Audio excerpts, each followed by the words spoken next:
రేవంత్ రెడ్డి గారు, నీవనుకుంటున్నావు నీ చేతుల్లో ఇవాళ అధికారం ఉందని.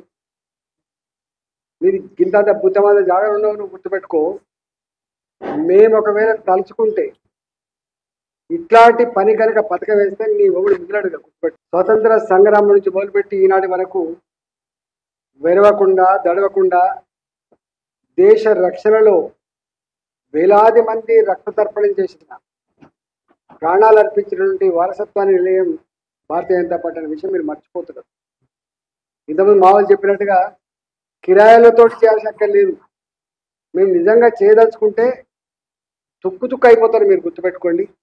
నేను ఒకటే, ఒకవేళ నీ ఇంటెలిజెన్స్ వ్యవస్థ విఫలమైందా లేదా నీవే పథకం ప్రకారం పని చేయించినవా, దీని మీద ప్రజలకు జవాబు చెప్పాల్సిన అక్కడ ఉందని, అప్పటి వరకు నిన్ను వదిలిపెట్టే ప్రసక్తి లేదని చెప్పి